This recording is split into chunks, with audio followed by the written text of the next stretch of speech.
Dios los bendiga a todos, a todas. Es precioso estar en este medio, sirviendo a nuestro Dios y sirviendo al prójimo. Hoy quiero compartir una observación y en base al estudio bíblico durante mucho tiempo, durante años, y a la observación de lo que está sucediendo actualmente, podemos tomarlo como una premisa de mi persona. Es algo que yo he logrado para mí mismo y aquellos a quienes yo enseño compartir, porque así lo creo. El ciclo de la gracia, el ciclo de la iglesia del Señor Jesucristo, así como comenzó, así va a terminar. ¿Cómo nació? En oposición. ¿Cómo creció? En persecución. Y hablamos de una oposición y persecución tenaz, fuerte, que llevó al extremo a la iglesia de huir. Durante siglos la iglesia se congregó en catacumbas, a escondidas, porque era prohibido enseñar la fe cristiana. Aún hoy en día, en algunos lugares, es prohibido predicar el Evangelio de Jesucristo. Todavía en nuestro medio, aún no es prohibido. Entonces, así como la iglesia se inició, así va a ser el ciclo de la iglesia, así va a terminar. Cuando estudiamos en la Biblia y miramos el actuar en los últimos años de lo que es la historia de la humanidad, esos 7 años de la gran tribulación, la iglesia ya no tiene participación realmente. La participación real es de Israel. 144,000 sellados y los 2 olivos. La iglesia, el tiempo de la gracia, van a llegar a su fin. Y ese bendito fin debería de ser el arrebatamiento de la iglesia. Un tiempo glorioso, un momento glorioso que podríamos vivir por los eventos que se están dando. De hecho, la iglesia en sí no va a desaparecer. ¿Por qué? Porque ahora mismo yo puedo hablar de 2 iglesias. La iglesia del Señor Jesucristo y la iglesia como un aparato religioso, la iglesia estatal. La iglesia regulada por los gobiernos y de hecho en algún momento por un gobierno mundial, un supragobierno. La iglesia regulada por las leyes terrenales, como el hecho de darle cabida a algunas situaciones en la sociedad que la iglesia no puede compartir porque Dios no nos permite en su palabra. No es cuestión de criterio, opinión o gusto del ser humano. No es cuestión de empatía o simpatía. Es cuestión de que somos la iglesia de Dios, la iglesia del Señor Jesucristo. A Él nos debemos y su doctrina es la que vivimos. Por eso, la iglesia estatal, la iglesia regida por los mismos gobiernos y que lo que va a importar van a ser las leyes terrenales, va a ser la iglesia floreciente, la iglesia apoyada por las autoridades, sí, por las autoridades, pero la iglesia que se quiera someter a la ley de Dios va a tener que sufrir persecución. Como dice la palabra, y el que quiera vivir piadosamente sufrirá persecución. Hay algo importante que quiero que pongamos mucha atención a la lectura que se va a hacer en el libro de los Hechos. En el libro de los Hechos, en los primeros capítulos, usted puede encontrar la evidencia total, y de hecho en todo el libro, de la importancia de 2 cosas muy importantes para el tiempo que viene, para el tiempo que la iglesia de Jesucristo, no la iglesia estatal, no la iglesia gubernamental, no la iglesia que va a ser la iglesia unificada en el nuevo gobierno mundial. No, esa iglesia va a tener todo el apoyo de las autoridades. Pero hablo de la iglesia que tiene que someterse a Dios, a sus principios, a sus leyes, a sus preceptos, a su dirección. Dos cosas importantes: unidad y presencia del Espíritu Santo. Una unidad granítica entre los cristianos y la llenura del Espíritu Santo. Escuchemos la palabra de Dios en un momento. Hechos, capítulo 2, versículos 1 y 4. Cuando llegó el día de Pentecostés, estaban todos unánimes juntos, y fueron todos llenos del Espíritu Santo, y comenzaron a hablar en otras lenguas, según el Espíritu les daba que hablase. Versículo 15. Porque estos no están ebrios, como vosotros suponéis, puesto que es la hora tercera del día. 16 nos dice, mas esto es lo dicho por el profeta Joel. Y en los postreros días, dice Dios, derramaré de mi espíritu sobre toda carne, y vuestros hijos y vuestras hijas profetizarán, vuestros jóvenes verán visiones, y vuestros ancianos soñarán sueños. Versículo 42 al 46 nos dice, y perseveraban en la doctrina de los apóstoles, en la comunión unos con otros, en el partimiento del pan y en las oraciones. Y sobrevino temor a toda persona, y muchas maravillas y señales eran hechas por los apóstoles. Todos los que habían creído estaban juntos y tenían en común todas las cosas, y vendían sus propiedades y sus bienes y los repartían a todos según la necesidad de cada uno. Y perseverando unánimes cada día en el templo y partiendo el pan en las casas, comían juntos con alegría y sencillez de corazón.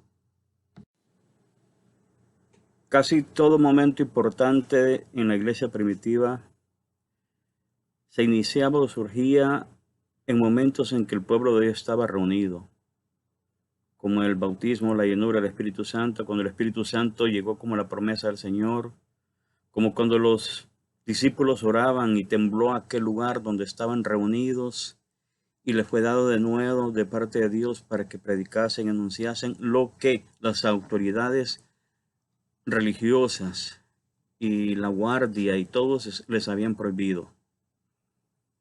Esos días ya los estamos viviendo, en cierta forma, y cada vez gradualmente va a ir siendo más fuerte, más rígido, hasta que sea ley. ¿En qué sentido? Ahora a la iglesia del Señor Jesucristo, la iglesia que es regida y guiada por Dios, los hombres y los políticos y quien sea las autoridades ya les han dado prohibición de congregarse.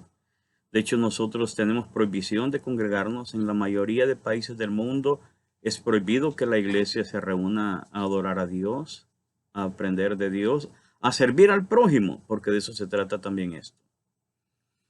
Y en lugar de ello se nos dice, quédate en tu casita, haz tu iglesita en tu casita. Eso no es iglesia, eso se llama altar familiar. Altar familiar. En la casita no hay un ministerio. No está en los ministerios de la iglesia. En la casita no hay ancianos. En la casita, verdaderamente, la mayoría de casitas o de casas donde los cristianos se reúnen, quien lidera la casa son personas muy inexpertas en lo espiritual, personas que no tienen de verdad ni siquiera la presencia o la llenura de Dios. Y son dos cosas importantes. Por eso la astucia, de donde venga, decirle a la iglesia, no te congregues. Sométete a las autoridades terrenales antes que a las autoridades divinas. Porque la Biblia dice más claramente, no puede decirlo. No dejando de congregarse como algunos tienen por costumbre. Ahí viene. Y muchos, ignorando lo que las escrituras dicen, hablan de Romanos 13, de Tito, y dicen, las autoridades hay que someterse a ellas. Sí. Ahora, en esas dos citas de Romanos y Tito, no habla de las autoridades terrenales, sino que de las autoridades eclesiásticas. Estudia la Biblia y te vas a dar cuenta. En 2 Pedro capítulo 2 o 1 Pedro 2 sí habla acerca de someterse a las autoridades terrenales y dice la palabra literal y textual, terrenales, y habla de reyes y gobernadores. Pero cuando hay una contraposición entre las directrices de las autoridades terrenales y la máxima autoridad del universo, que es nuestro Dios y sus escrituras, entendemos en el libro de los Hechos que es lícito obedecer a Dios antes que los hombres. Es más, no solo hicieron así los siervos de Dios, por eso fueron perseguidos, por eso fueron encarcelados, por eso fueron asesinados, así literalmente. Tuvieron que abandonar todo para poder hacer la voluntad de Dios, para poder servir a Dios. Y durante siglos la iglesia se tuvo que reunir en catacumbas. ¿Por qué? ¿Por qué? No porque habían demonios atrás de la iglesia, porque las autoridades terrenales prohibían, y aún hoy prohíben en algunos lugares, la promulgación del Evangelio de Jesucristo. Entonces es sencillo, no lo dé vuelta al asunto. ¿Quieres seguir escondido por miedo? ¿Quieres seguirte escondiendo por ignorancia? Lo puedes hacer perfectamente. Pero ese es el juego de la iglesia gubernamental. Tú perteneces a la iglesia gubernamental, vas a vivir ahí y vas a llevarte las consecuencias de ello. Cuando en el Apocalipsis habla de la gran ramera, que si bien podríamos decir nosotros sin lugar a dudas, mucho tiene que ver el Vaticano. Pero no solo el Vaticano. Todo, absolutamente todo el sistema religioso que se suma a obedecer las leyes terrenales con el gobierno mundial que viene. Por eso el ecumenismo es un veneno fatal para la iglesia. Y el sincretismo religioso es un veneno fatal para la iglesia. A través de eso, Satanás engaña a muchos hombres y mujeres que, creyendo de verdad que están en lo correcto, caen en el engaño y la mentira de Satanás, con connotaciones eternas, porque la salvación o la perdición son eternos. Entonces, ¿cuál es tu actitud y tu posición? Estudia las Sagradas Escrituras. Estudia el libro de los Hechos. La iglesia vivió tan unida, que compartían todo lo que tenían. Todo, absolutamente todos sus bienes terrenales los compartieron porque vieron más importante las promesas de Dios, vieron más importante la eternidad que la situación terrenal, unos cuantos años más acá. Muchos decimos, y los acontecimientos actuales han traído un gran despertar.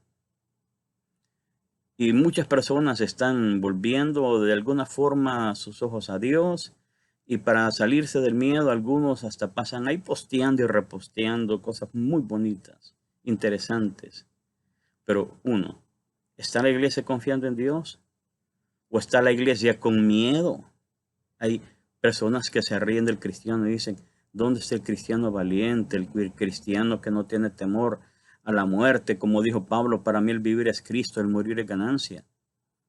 Más asustados y escondidos muchos cristianos, y me da pesar por los líderes de las iglesias que están escondidos, que están agazapados, que están atrás de una mentira, de una falsedad, obedeciendo a los hombres antes que a Dios. Bien dijo el Señor Jesucristo, la palabra de Dios es clara, en el mundo tendréis aflicción, pero confiad. Y de eso se trata esto. Va la iglesia santa, poderosa, fiel de nuestro amado Rey a levantarse, a hacer sal de la tierra y luz del mundo. ¿O esa luz se va a esconder debajo de un almud? Iglesia, levantémonos. Tenemos que brillar, comenzando en casa, para que nuestros seres amados ya no tengan más miedo, para que nuestros seres amados tengan fe. Pero ¿cómo van a tener fe si nosotros como líderes de hogar estamos escondidos acaso? Ellos también van a tener miedo, van a dudar. Entonces, ¿dónde están las promesas del fiel y todopoderoso Dios que tenemos? ¿Dónde está todo aquello que tanto pregonamos domingo tras domingo, las reuniones, los servicios, los talleres, los simposios, todo lo que la iglesia hace, y amén, gloria a Dios y aleluya, y llena los estadios y aquellas ovaciones y los conciertos musicales? La iglesia proclama ser una institución o entidad tan poderosa, pero que ahora la vemos asustada y escondida. Y no generalizo. Hay muchos hombres y mujeres de Dios que tienen una actitud de fe admirable y que no se han detenido, más bien han acrecentado su labor en pro de ayudar al necesitado, de servir al prójimo y de proclamar las buenas nuevas de salvación tal como Dios lo dice. Yo conozco muchos hombres y mujeres de Dios que no han dejado de hacer las cosas como Dios ha ordenado que se hagan. Aunque se diga que es ilegal, aunque se diga que es imprudente. Yo te quiero preguntar algo. ¿Fue acaso imprudente Jesucristo? Jesucristo sabía que la iglesia iba a ser perseguida. Jesucristo sabía que la iglesia iba a ser de esa manera que fue ultrajada. Jesucristo sabía cómo iban a morir los apóstoles, cómo los iban a aborrecer, los iban a encarcelar, los iban a asesinar, y no solo ellos, muchos cristianos devotos y fieles y verdaderos cristianos fueron asesinados juntamente con sus familias por serles fiel a Dios y por obedecer a Dios antes que las autoridades terrenales. Porque las autoridades terrenales les decían, cállense, dejen de enseñar ese nombre, no esa doctrina. Y hoy en día todavía hay miles de hombres y mujeres que siguen muriendo por honrar al Señor, sin temor a nada ni a nadie. ¿Y tú quién eres? ¿Tú qué eres? ¿Qué eres? ¿Eres un cristiano fiel? ¿Te vas a sumar a la iglesia de Jesucristo? ¿O ya estás sumado a la iglesia estatal? No es lo que digamos, es lo que hagamos. Amado hermano, en el amor de Cristo, hermana preciosa, hombres y mujeres de Dios, acuérdense que el que está con nosotros es mayor que todos y es la máxima autoridad del mundo y del universo y de siempre. Si de verdad confías en Dios, hacer la labor de Dios, hacer la voluntad de Dios. Hagamos acto de presencia en una sociedad que en una forma horrible cada día está peor. Ya se está legalizando todo lo que es malo para nuestra familia, malo para la sociedad humana y prohibido por Dios. Pero ya es ley, ya es ley. Y ojo, porque ven leyes peores que van a ser más horroroso vivir en este planeta. Y van a ser también otras leyes que va a ser más difícil ser fiel a Dios. Estemos unidos y no disgregados. Juntémonos más literalmente a la iglesia para sobrellevar ese terrible tiempo. Es cuando más se unificó. Cuando más se unificó. Y cuando más buscó la presencia de Dios, la llenura del Espíritu Santo. Y eso tenemos que hacer. Dios te ama, Dios te quiere bendecir y quiere que tú le seas un instrumento en estos momentos de amor, de poder, de mucho valor. Así que iglesia, adelante sin temor alguno, porque nuestro líder va delante de nosotros. Dios te bendiga a ti, a tu familia y a todo tu mundo personal.